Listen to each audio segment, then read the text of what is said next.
안녕하세요. 이번 영상에서는 1대1 함수와 1대1 대응에 대해서 한번 알아보도록 하겠습니다.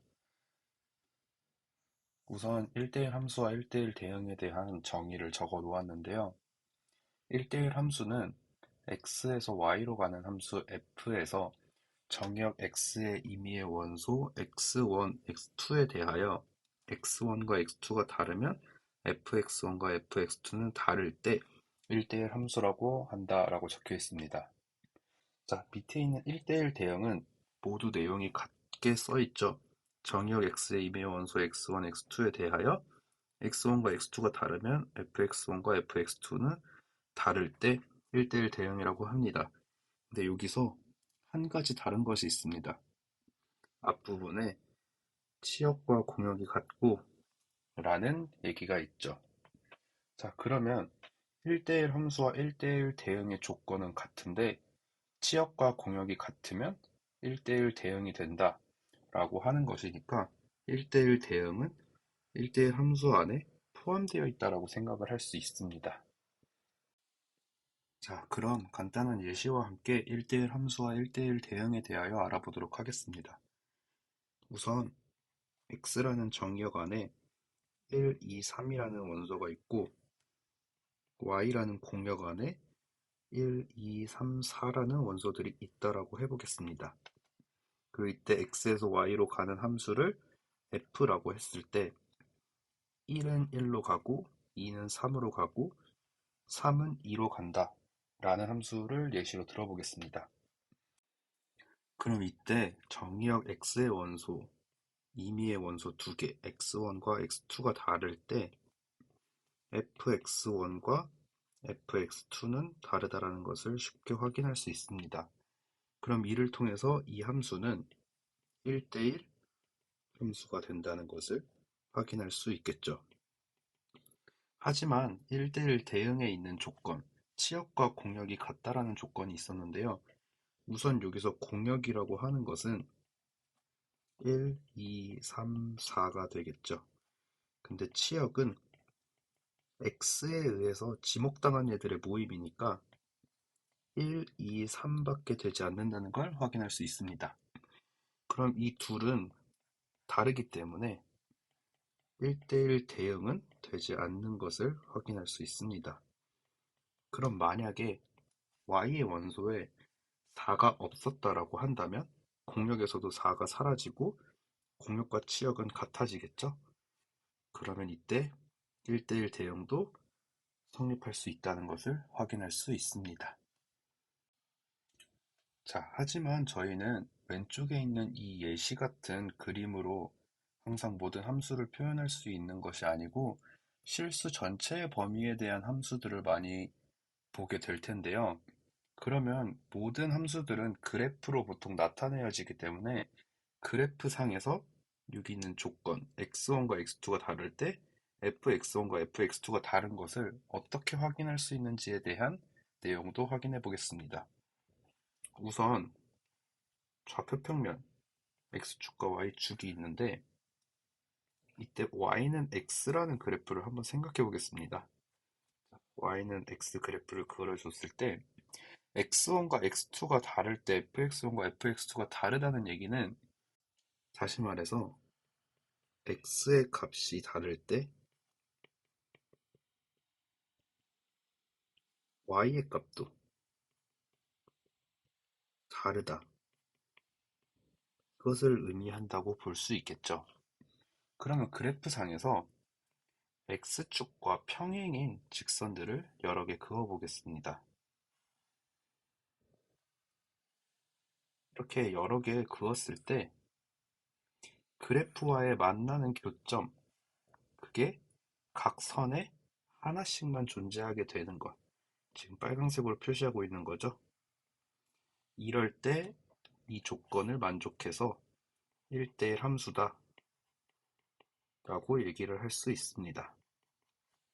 자, 그러면 만약에 1대1 함수가 안 되는 것이 무엇이 있는지도 한번 보겠습니다. y는 x를 했으니까 이번에는 y는 x제곱에 대해서 한번 생각해 보도록 하겠습니다. 이때도 마찬가지로 X축과 평행인 직선 몇 개만 그려봐도 딱 한 직선의 교점이 두 개가 생기는 것을 볼 수 있죠. 이런 함수들은 1대1 함수가 아닌 것이 됩니다. 자, 그러면 저희가 지금까지 1대1 함수와 1대1 대응에 대해 자세히 알아보았는데요. 그렇다면 이 1대1 함수가 왜 중요한지 그거에 대해서 얘기를 조금 더 해보겠습니다. 우선 1대1 함수라고 하는 것은 x에서 y로의 함수, 그걸 f라고 했을 때 x에 있는 정의역의 원소들이 여러 개 있겠죠. 그리고 y에서도 여러 개의 원소가 있을 것입니다. 물론 1대1 함수라고 했을 때 이런 식으로 될 텐데 이 f라는 함수는 1대1 함수이자 플러스 대응도 만족한다라고 한번 해보겠습니다. 그러면 이때 x에서 y로 가는 이 함수가 존재하는 것에 추가로 y에서 x로 반대쪽으로 돌아오는 함수도 만들어줄 수 있을 것입니다. 이것을 저희는 역함수라고 했었죠. 그러면 이를 통해서 역함수가 존재한다라는 것은 1대1 함수이자 1대1 대응을 만족시켜야 된다는 것을 확인할 수 있습니다. 자, 근데 아까 그래프에서 확인했던 것 중에 x축과 평행한 직선들을 이렇게 쭉 그었을 때 만나는 교점이 하나만 있어야 된다라고 얘기를 했었죠. 그러면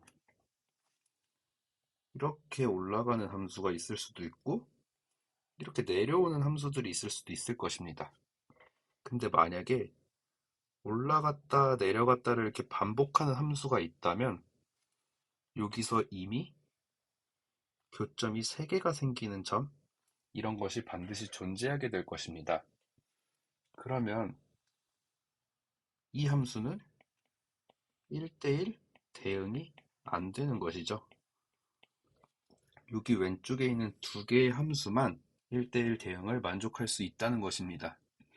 이 두 함수의 특징을 자세히 확인해 보면 왼쪽에 있는 것은 증가만 하는 함수가 되고 오른쪽에 있는 것은 감소만 하는 함수가 됩니다.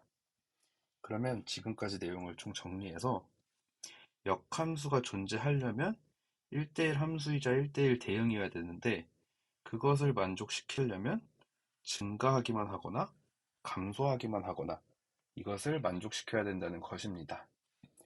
앞으로 문제를 풀다가 1대1 대응이 되는 조건 이렇게 나올 수도 있지만 요즘 많이 나오는 것 중에 하나는 역함수가 존재할 때라는 조건이 많이 나오게 됩니다. 그러면 이때 당황하지 말고 그 함수를 증가하기만 하거나 감소하기만 하거나 이렇게 잡아주시면 됩니다. 자, 그러면 지금까지의 내용을 토대로 연습 문제 한번 풀어보고 마무리하겠습니다. 첫 번째 문제는 두 집합 x는 1, 2, 3, 4, y는 5, 6, 7, 8에 대하여 함수 f는 x에서 y로 1대1 대응이다 했을 때 아래의 조건을 만족시키면 f3과 f4를 합한 것의 값을 구하는 문제입니다. 자, 우선 x는 1, 2, 3, 4라고 했었고 y는 5, 6, 7, 8이라고 했습니다. 그렇다면 x에서 y로 가는 함수를 f라고 했기 때문에 f1이 7이라는 조건을 통해서 1은 7로 가는 것을 확인할 수 있습니다. 자, 그 다음에 f2에서 f3을 뺀 것이 3이 나와야 되는데 저희는 이 함수가 1대1 대응이라고 했으므로 남은 5, 6, 8 중에서 차이를 3이나 만들 수 있는 것은 5와 8밖에 없겠죠. 근데 f2가 더 큰 값이어야 되므로 f2는 8로 가야 되고 f3은 5로 가게 되는 것입니다. 그럼 마지막 1대1 대응이기 때문에 4는 6으로밖에 갈 수가 없겠죠. 그럼 이를 토대로 F3은 5고 F4는 6이기 때문에 F3 더하기 F4는 11이라는 것을 쉽게 구할 수 있습니다. 다음 문제 한번 보도록 하겠습니다. 실수 전체의 집합에서 정의된 함수 fx인데 x가 0보다 작은 것과 x가 0보다 크거나 같은 것으로 나누어져 있죠. 네. 그 다음에 이것이 1대1 대응이 되도록 하는 정수 a의 개수를 물어보는 것인데요. 여기서 1대1 대응이 되도록 한다고 했을 때 저희가 아까 했던 것 중에 증가하기만 하거나 감소하기만 하면 된다라는 것을 했었죠. 자, 그러면 x가 0을 기준으로 나누어져 있기 때문에 y축만 하나 그려주도록 하겠습니다. y축은 다시 말해서 x는 0인 곳이죠. 그리고 두 함수를 자세히 봤을 때 위에 쪽 x가 0보다 작은 쪽에 그리고 x가 0보다 큰 쪽에 얘네는 반드시 0,1을 지날 수밖에 없게 됩니다. 그럼 이 0,1을 기준으로 오른쪽에서 증가를 하고 왼쪽에서도 증가를 하거나 아니면 오른쪽에서 감소를 한다면 왼쪽에서도 감소를 하는 이런 그래프가 될 수밖에 없겠죠. 자, 그러면 둘 다 증가할 때 한번 생각해 보도록 하겠습니다. 증가한다라고 하는 것은 기울기가 0보다 큰 이런 걸 말하는 거죠. 그러면 a 플러스 3이 기울기니까 이게 0보다 크고 2 마이너스 a도 기울기니까 이게 0보다 크다 이렇게 얘기를 할 수 있을 것입니다.